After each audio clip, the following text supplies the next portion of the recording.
empowering women in Christ. Hallelujah.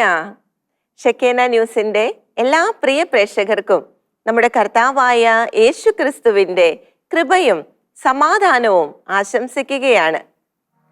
എൻ്റെ പ്രിയമുള്ളവരെ, പ്രശില്ല പ്രോഗ്രാമിലേക്ക് എല്ലാവരെയും ഏറ്റവും സ്നേഹത്തോടെ സ്വാഗതം ചെയ്യുന്നു. സങ്കീർത്തകനായ ദാവീദ് 125-ാം സങ്കീർത്തനം അതിലൊന്നാം തിരുവാക്യത്തിൽ ഇപ്രകാരം പറയുന്നുണ്ട്: കർത്താവിൽ ആശ്രയിക്കുന്നവർ അചഞ്ചലമായി എന്നേക്കും നിലകൊള്ളുന്ന സിയോൻ പർവ്വതം പോലെയാണ്. ഇവിടെ അവർ കണ്ടുകൊണ്ടിരിക്കുന്ന അവരുടെ കൺമുൻപിലുള്ള ആ സിയോൻ പർവ്വതം, അത് എന്ത് തന്നെ വന്നാലും അതിനൊരു ഇളക്കവും തട്ടുന്നില്ല.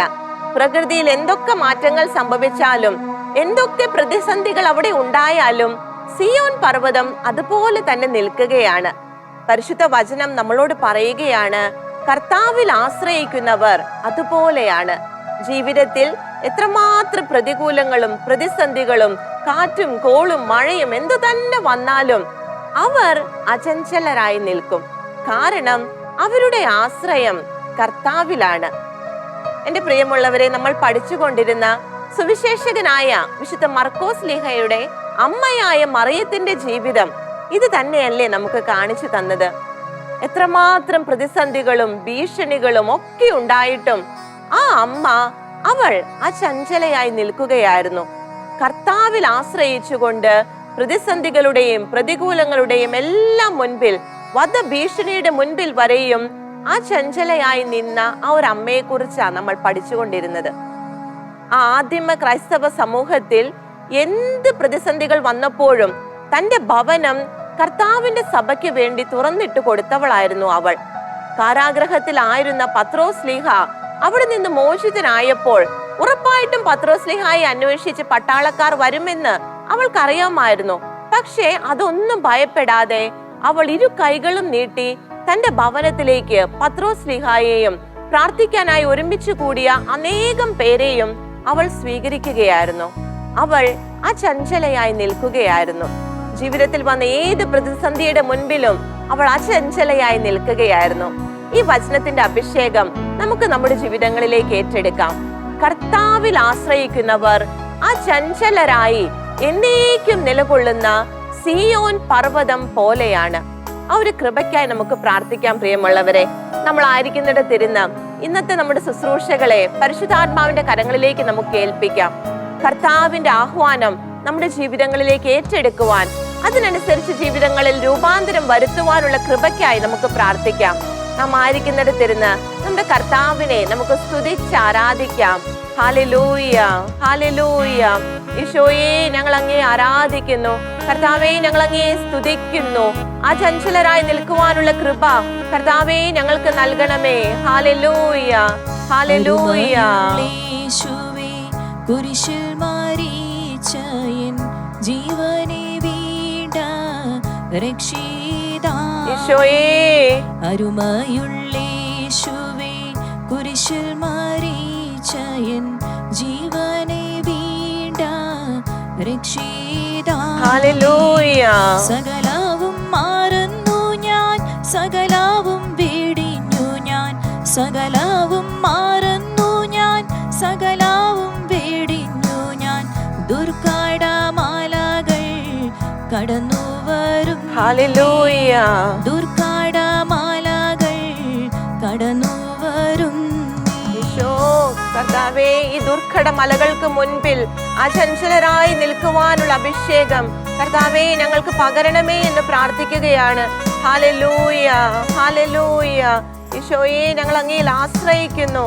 ഹല്ലേലൂയ. ഞാൻ നാടും മാറുന്നു ഞാൻ, ഉടയവനേ നിന്റെ തിരുമുഖം ഏറ്റു പറയുന്നു കർത്താവേ. വീടും മാറുന്നു ഞാൻ, നാടും മാറുന്നു ഞാൻ, ഉടയവനേ നിന്റെ തിരുമുഖം കാണാൻ. അടിയനെ വഴിയിൽ പലവിധയാപത്തിൻ, അടിയനെ വഴിയിൽ പലവിധയാപത്തിൻ നടുവിൽ നീ നടത്തി പരിപാലിച്ചു. നടുവിൽ നീ നടത്തി പരിപാലിച്ചു. ഹല്ലേലൂയ. അരുമയുള്ളേശുവേ, കുരിശിൽ മരിച്ചയൻ ജീവനെ വീണ്ട രക്ഷിതാ. ഞങ്ങൾ അങ്ങേ ആരാധിക്കുന്നു യേശുവേ. അരുമയുള്ളേശുവേ, കുരിശിൽ മരിച്ചയൻ ജീവനെ വീണ്ട രക്ഷിതാ. ഹല്ലേലൂയ. സകലവും മറന്നു ഞാൻ, സകലവും വെടിഞ്ഞു ഞാൻ, സകലവും മറന്നു ഞാൻ, സകലവും വെടിഞ്ഞു ഞാൻ. ദുർഘടമാലകൾ കടന്നു വരും നീ, ദുർഘടമാലകൾ കടന്നു വരും നീ. ഹല്ലേലൂയ. ദുർഘടമാലകൾ കടന്നു വരും. ഹല്ലേലൂയ. ഹല്ലേലൂയ. കർത്താവേ, ഞങ്ങളെ സഹായിക്കണമേ. കർത്താവേ, ഞങ്ങൾ അങ്ങയിൽ ആശ്രയിക്കുന്നെന്ന് ഏറ്റു പറയുകയാണ്. പൂർണ്ണമായും കർത്താവേ, ഞങ്ങൾ അങ്ങയിൽ ആശ്രയിക്കുന്നു. ഹല്ലേലൂയ. ഹല്ലേലൂയ. ഈശോയെ ആരാധന, ഈശോയെ ആരാധന. ഹല്ലേലൂയ. ഹല്ലേലൂയ. ഹല്ലേലൂയ. ഈശോയെ നന്ദി. ഹല്ലേലൂയ. ഹല്ലേലൂയ. ഞങ്ങളുടെ പ്രിയപ്പെട്ട അമ്മേ മാതാവേ, അചഞ്ചലമായി എന്നേക്കും നിന്നുകൊണ്ട്, കർത്താവിൽ ആശ്രയിച്ചു നിന്നുകൊണ്ട് ഞങ്ങളെ കാണിച്ചു തന്ന ഞങ്ങളുടെ പ്രിയപ്പെട്ട അമ്മേ, ജീവിത സാഹചര്യങ്ങൾക്ക് മുൻപിൽ ഉറപ്പോടെ ധൈര്യത്തോടെ അചഞ്ചലരായി നിൽക്കുവാനുള്ള കൃപ അമ്മേ മാതാവേ ഞങ്ങൾക്ക് വാങ്ങി തരണമേ.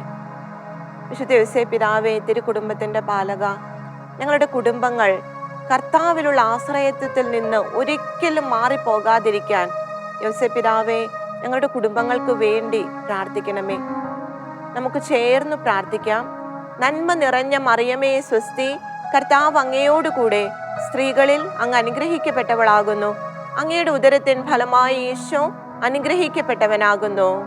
പരിശുദ്ധ മറിയമേ, തമ്പുരാന്റെ അമ്മേ, പാപികളായ ഞങ്ങൾക്ക് വേണ്ടി ഇപ്പോഴും ഞങ്ങളുടെ മരണസമയത്തും തമ്പുരാനോട് അപേക്ഷിക്കണമേ. ആമേൻ. ആമേൻ. യേശുക്രിസ്തുവിൽ എൻ്റെ പ്രിയ സഹോദരങ്ങളെ, നമ്മൾ ആദിമ ക്രൈസ്തവ സമൂഹത്തിലെ വളരെ ധീരയായ ഒരു വിശ്വാസ വീരയായ ഒരു അമ്മയെക്കുറിച്ചാണ് പഠിച്ചുകൊണ്ടിരുന്നത്. സുവിശേഷകനായ വിശുദ്ധ മർക്കോസ് ലീഹയുടെ അമ്മയായ മറിയത്തെക്കുറിച്ച് നമ്മൾ കണ്ടു. പത്രോസ് ലീഹ കാരാഗൃഹത്തിൽ നിന്നും വളരെ അത്ഭുതകരമായി കർത്താവിന്റെ ദൂതനാൽ രക്ഷിക്കപ്പെടുകയാണ്. എന്നിട്ട് പത്രോസ് ലീഹ മറ്റൊന്നും തന്നെ ചിന്തിക്കാതെ ഓടിയെത്തുന്നത് ഈ അമ്മയുടെ ഭവനത്തിലേക്കാണ്. ആ അമ്മയുടെ ഭവനത്തിൽ ആ സമയത്ത് വളരെ പേർ ഒരുമിച്ച് പ്രാർത്ഥനയിൽ ആയിരിക്കുകയായിരുന്നു.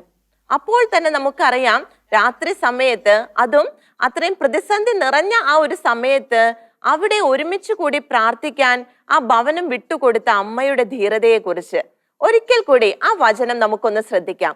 അപ്പസ്തോല പ്രവർത്തനങ്ങൾ 12-ാം അധ്യായത്തിലെ 12-ാം തിരുവാക്യം. ഇക്കാര്യം ഗ്രഹിച്ചപ്പോൾ അവൻ മർക്കോസ് എന്ന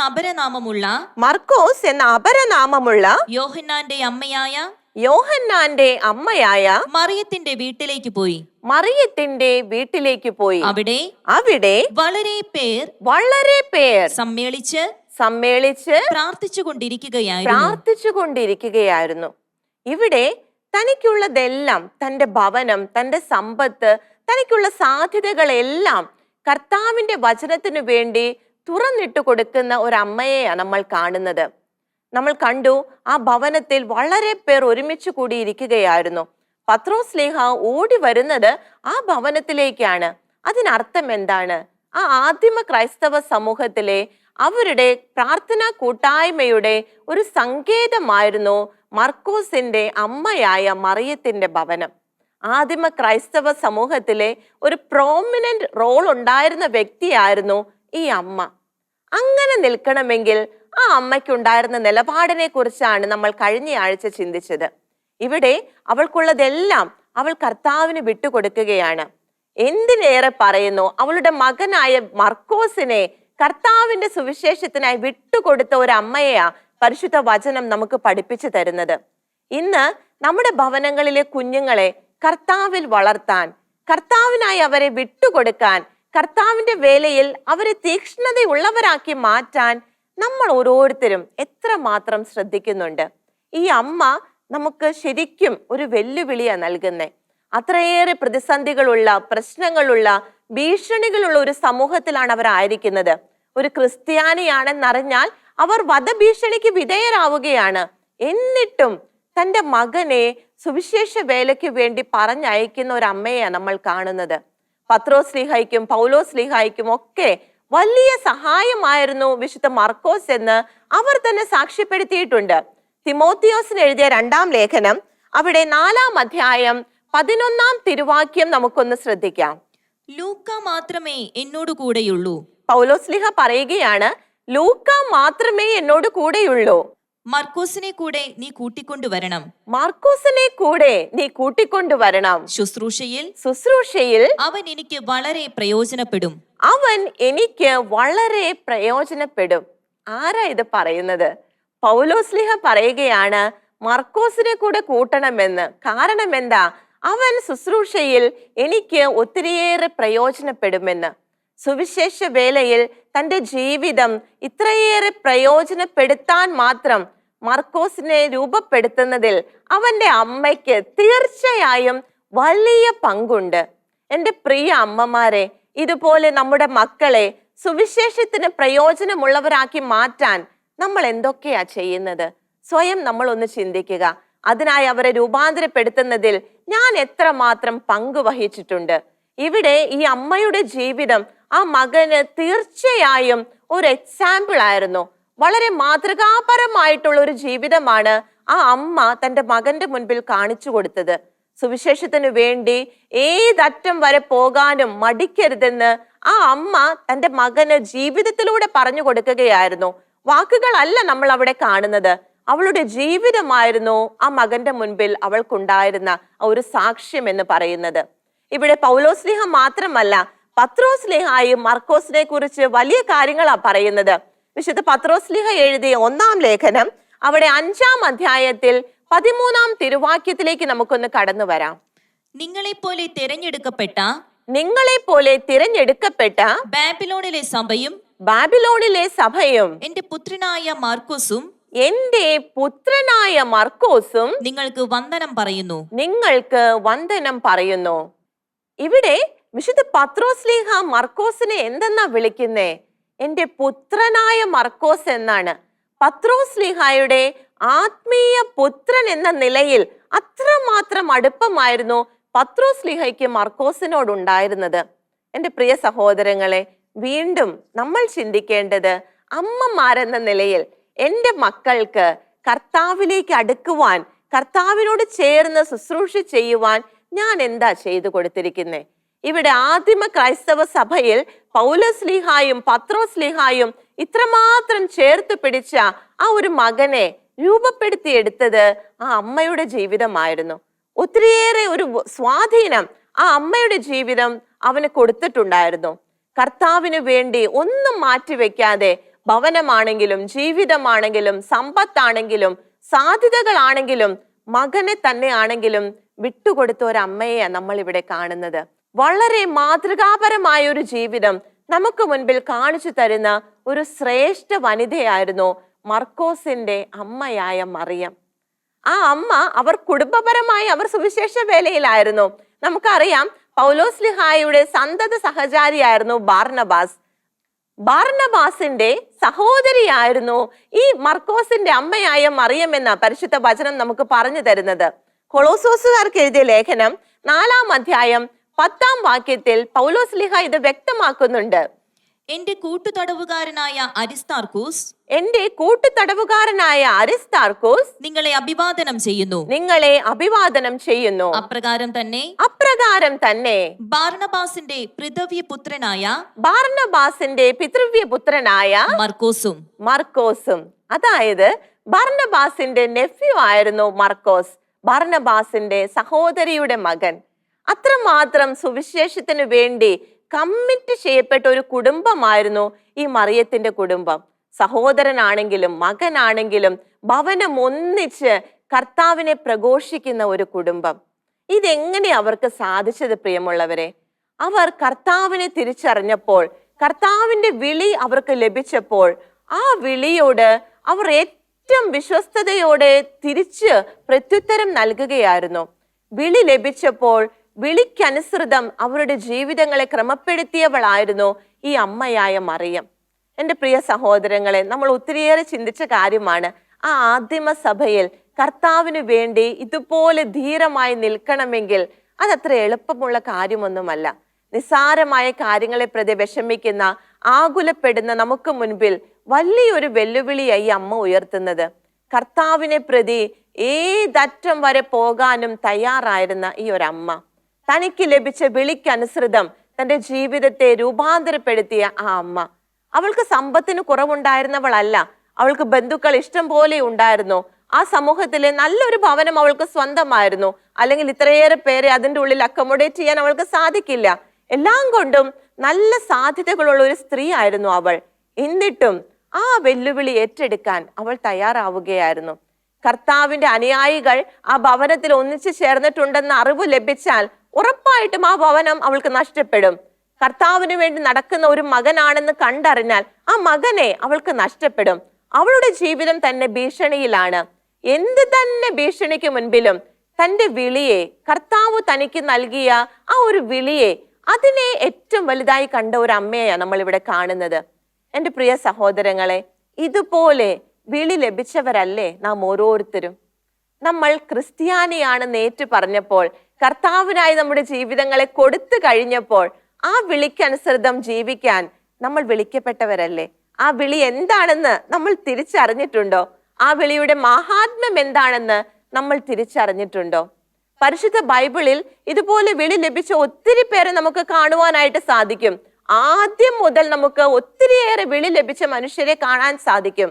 നമുക്കറിയാം, ഉൽപ്പത്തിയിൽ നമ്മൾ കണ്ടുമുട്ടുന്ന അബ്രാഹാം വളരെ ശാന്തമായിട്ട് ജീവിതം മുന്നോട്ട് കൊണ്ടുപോയിക്കൊണ്ടിരുന്ന ഒരു വ്യക്തിയാണ്. എന്നാൽ അവിടെ നിന്ന് തനിക്ക് പരിചിതമായിരുന്ന സകലതിൽ നിന്നും അവനെ കർത്താവ് വിളിച്ചു വേർതിരിച്ച് മാറ്റി നിർത്തുകയായിരുന്നു. തന്റെ ജനത്തിന്റെ പിതാവായി ആ ഒരു വലിയ വിളി അവന് കർത്താവ് കൊടുക്കുകയായിരുന്നു.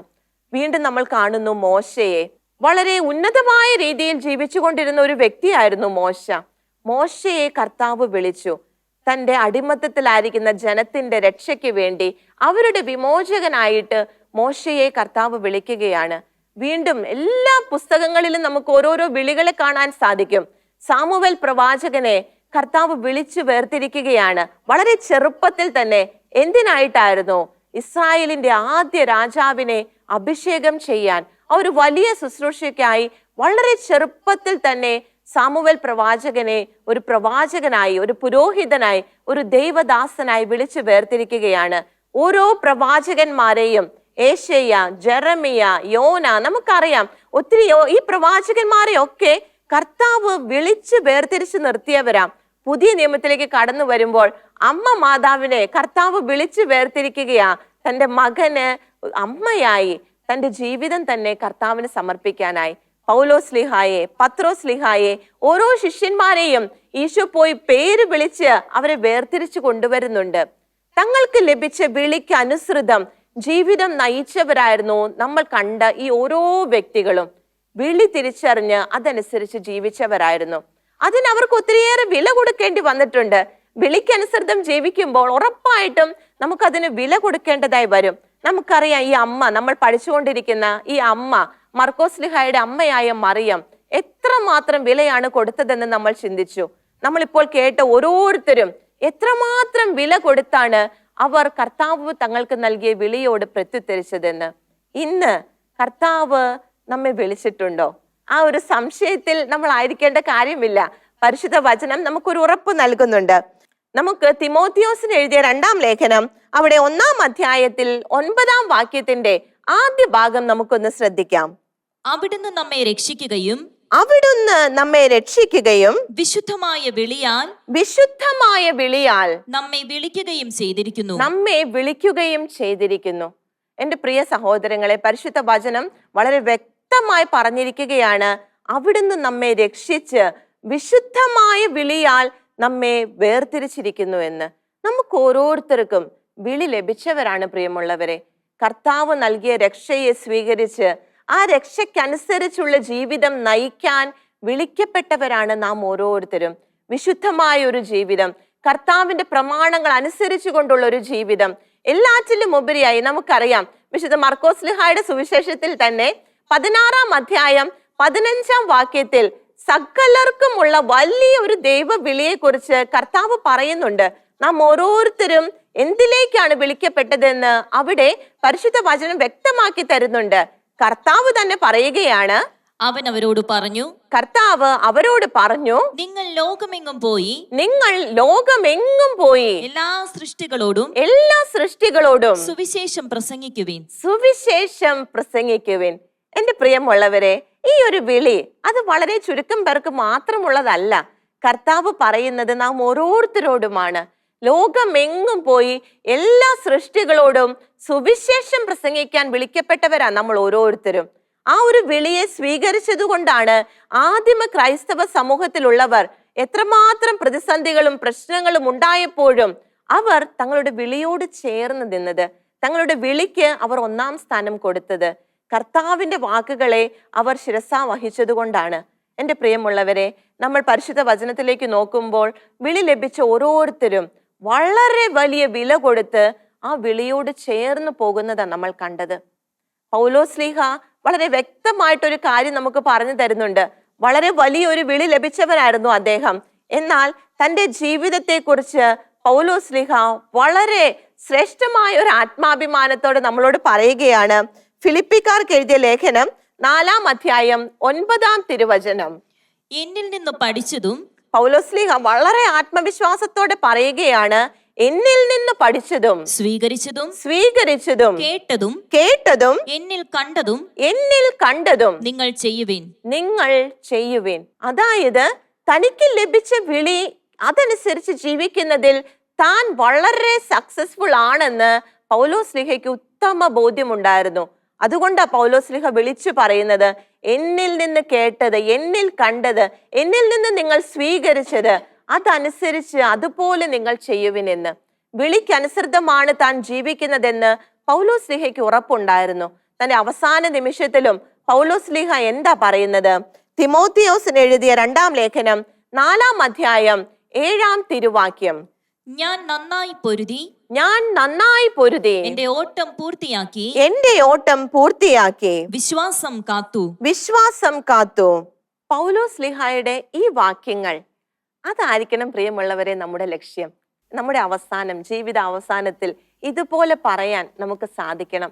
എൻ്റെ വിളിക്കനുസരിച്ച് എനിക്ക് പോരാടാൻ സാധിച്ചു, അതനുസരിച്ച് എനിക്ക് ഓട്ടം പൂർത്തിയാക്കാൻ സാധിച്ചു എന്ന് ഏറ്റവും അവസാനം വിശ്വസ്തയോടെ പറയാൻ നമുക്ക് സാധിക്കണം. അതനുസരിച്ച് ജീവിക്കുമ്പോൾ നമുക്ക് പ്രശ്നങ്ങൾ ഉണ്ടാകും, പ്രതിസന്ധികൾ ഉണ്ടാകും, വില നൽകേണ്ടി വരും. എന്നാൽ വിളിച്ചവൻ വിശ്വസ്തനാണ്. വിളിച്ചവൻ അതിന് വേണ്ടുന്നതായത് എല്ലാം നമുക്ക് തരുമെന്ന് വാഗ്ദാനം ചെയ്തിട്ടുണ്ട്. അതല്ലേ മറിയത്തിന്റെ ഒക്കെ ജീവിതത്തിൽ നമ്മൾ കാണുന്നത്. ഇത്രമാത്രം റിസ്ക് ഏറ്റെടുത്തെങ്കിലും വിളിക്കനുസരിച്ച് അവർ ജീവിച്ചപ്പോൾ കർത്താവ് വിശ്വസ്തയോടെ അവരോട് ചേർന്ന് നിൽക്കുകയാണ്. തെസ്സലോനിക്കക്കാർക്ക് എഴുതിയ 1-ാം ലേഖനം 5-ാം അധ്യായം 24-ാം തിരുവാക്യത്തിലേക്ക് നമുക്കൊന്ന് കടന്നു വരാം. നിങ്ങളെ വിളിക്കുന്നവൻ വിശ്വസ്തനാണ്. അവിടുന്ന് അതനുസരിച്ച് പ്രവർത്തിക്കുകയും ചെയ്യും.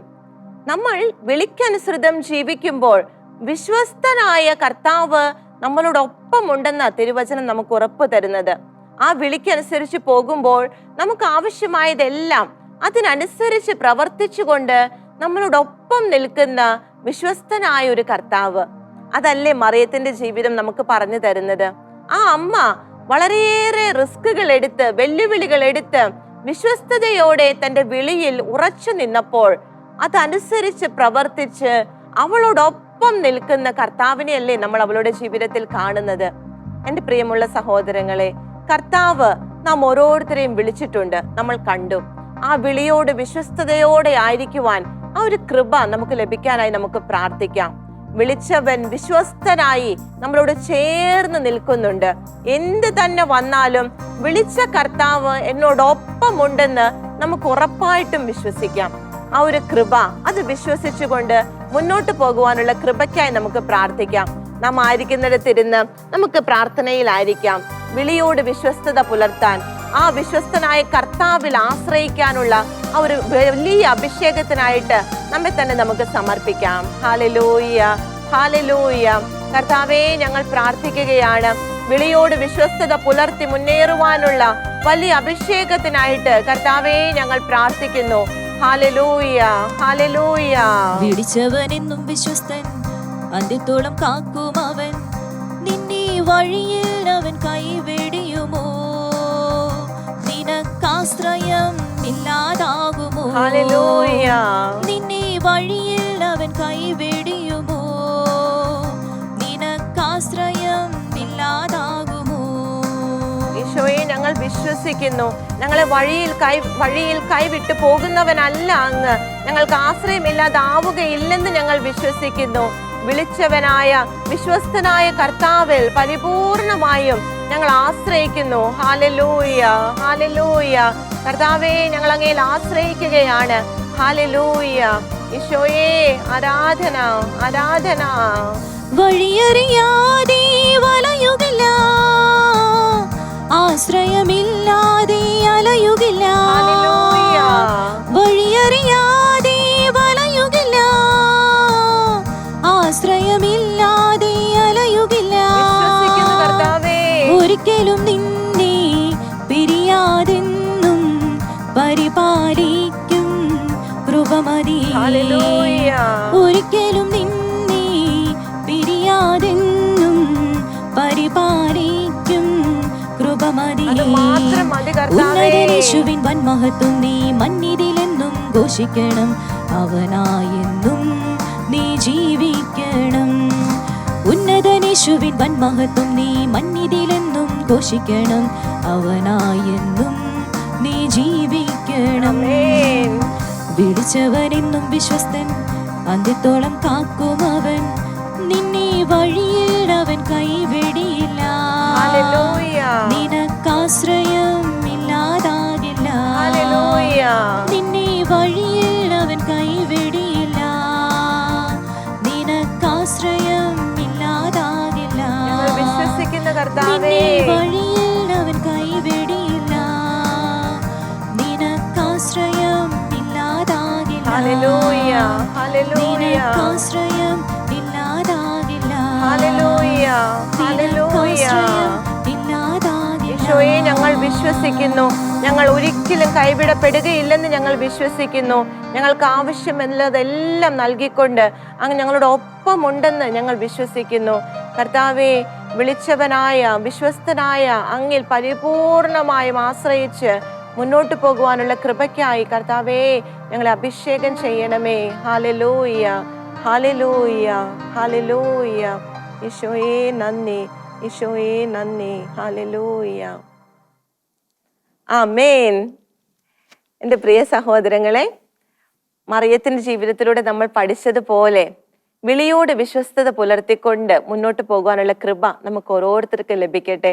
അതിനായിട്ട് കർത്താവ് നമ്മെ ഓരോരുത്തരെയും കനിവോടെ മുന്നോട്ട് കൊണ്ടുപോകട്ടെ എന്ന് പ്രാർത്ഥിക്കുകയാണ്. ഒപ്പം ഈ ശുശ്രൂഷയെക്കുറിച്ചുള്ള നിങ്ങളുടെ അഭിപ്രായങ്ങളും നിർദ്ദേശങ്ങളും അതുപോലെ നിങ്ങളുടെ പ്രാർത്ഥന ആവശ്യങ്ങളും എല്ലാം അറിയിക്കുക. ഈ ശുശ്രൂഷയ്ക്ക് വേണ്ടി നിങ്ങൾ പ്രാർത്ഥിക്കുക. നിങ്ങൾക്ക് വേണ്ടിയും എപ്പോഴും ഞങ്ങൾ പ്രാർത്ഥിക്കുന്നതായിരിക്കും. നമുക്ക് ഒരുമിച്ച് കർത്താവിനോട് ചേർന്ന് നമ്മുടെ ഈ വിശ്വാസ ഓട്ടത്തിൽ നമുക്ക് മുന്നോട്ട് പോകാം.